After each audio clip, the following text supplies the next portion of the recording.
"So you think I'm cheating?" my mom said, her voice shaking as everyone stared. My dad didn't deny it. He just looked at her calmly. I was still holding my phone, the video ready. Then he said, "Good, now you finally feel it. My name is Emily Carter. I'm 34 years old. I'm married, and I work a demanding corporate job where deadlines never really end. My days are long, my mind is always busy, and most nights I come home too tired to think about anything else.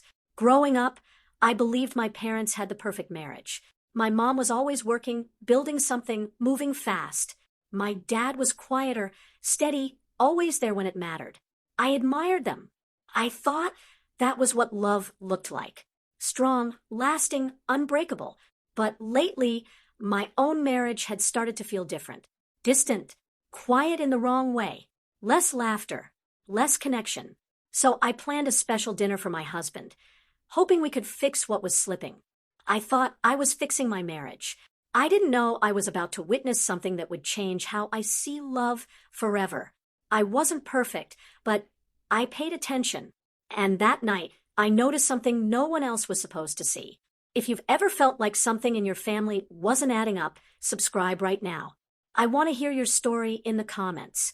And if you've ever watched love slowly change without understanding why, click share. Let's talk about it together. The restaurant was warm, soft music playing, the smell of butter and garlic filling the air. My husband smiled in a way I hadn't seen in weeks.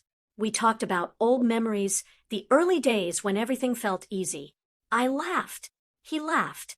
For a moment, it felt like we were back there again. I looked around at the other couples. Candlelight, quiet conversations.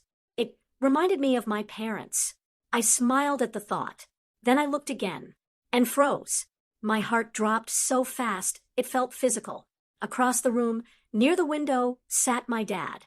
He was leaning forward, smiling, his hand resting over another woman's. That's my dad," I whispered. My husband frowned. "Are you sure?" I nodded slowly, unable to look away. It was him. No doubt. I felt heat rush through my body. Confusion, panic, anger. I pulled my phone out with shaking hands and started recording. My fingers felt numb. I sent the video to my mom with a message.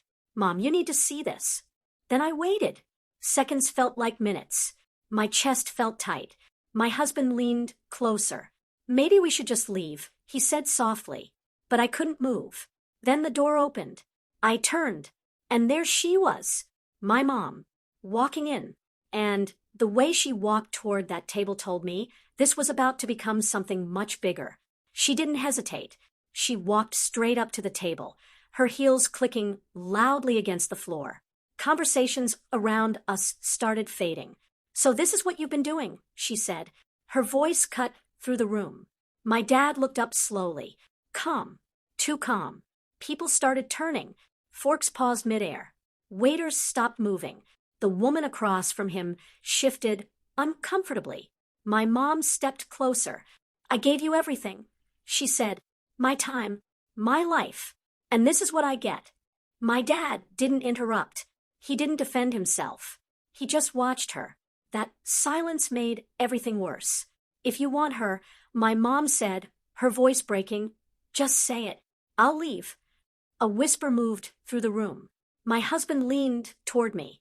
"Maybe we shouldn't have sent that," he said quietly. I swallowed hard. My hands felt cold. This wasn't just exposure anymore. This was something deeper, something breaking. My dad stood up slowly. The chair scraped against the floor. Everyone was watching now, waiting, expecting denial or confession. My heart pounded so loud I could hear it. And then he spoke. Not loud, not angry, just steady. And what he said didn't match anything I expected. What they didn't know was this wasn't what it looked like.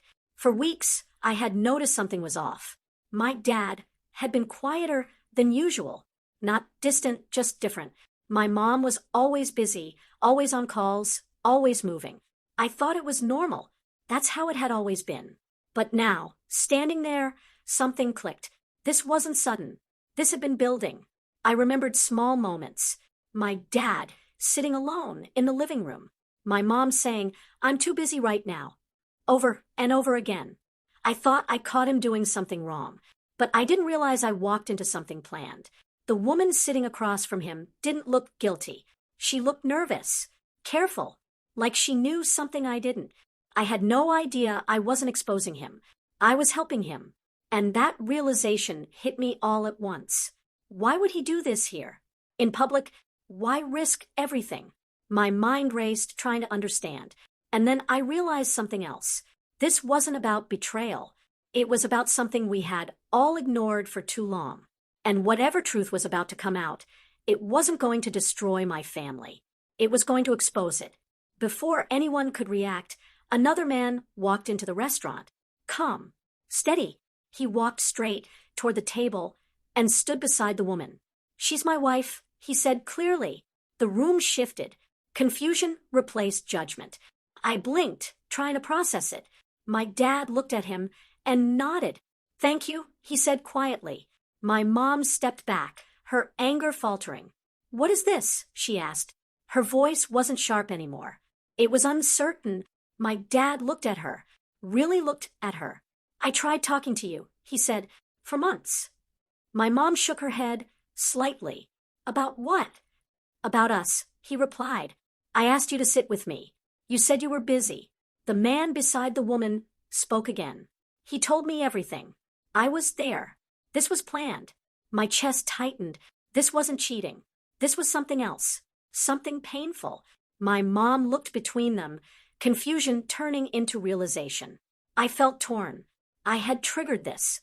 I had started something I didn't understand. But now, standing there, I could see it. This wasn't about catching someone. It was about forcing something into the open. And the tension in the room changed. It wasn't aggressive anymore. It was heavy, emotional, real. My dad took a slow breath. "I wanted you to feel it," he said. "What I've been feeling." My mom's eyes filled with tears. "What are you talking about?" she whispered. "Ignored," he said. "Replaced." The word hung in the air. The restaurant was silent, but it didn't feel like a crowd anymore. It felt like a private moment that no one could look away from. "I stopped existing in your world," he continued. "Work took everything. There was nothing left for us." My mom shook her head, tears falling now. "I was doing it for us," she said. "I thought I was building something for our future. I just wanted my wife back," he replied. His voice softened. That was the moment everything shifted. Not anger, not blame, just truth. Raw and simple. My mom covered her mouth, crying openly now.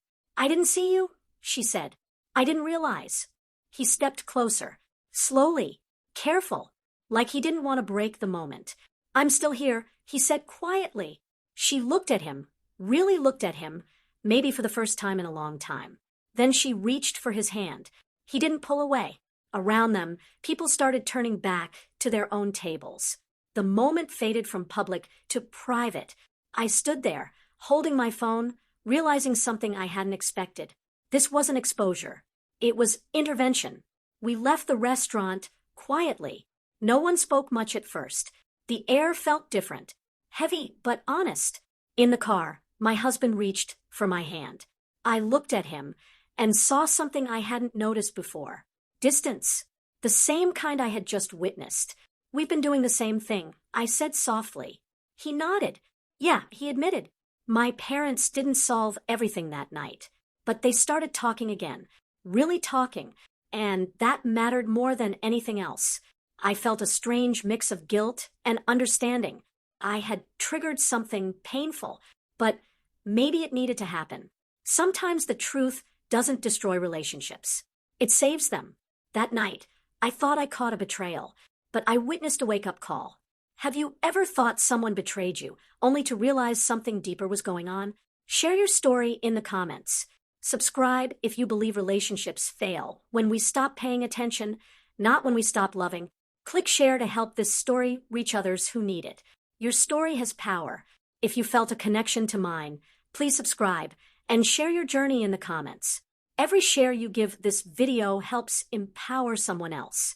Thank you for being here and for listening.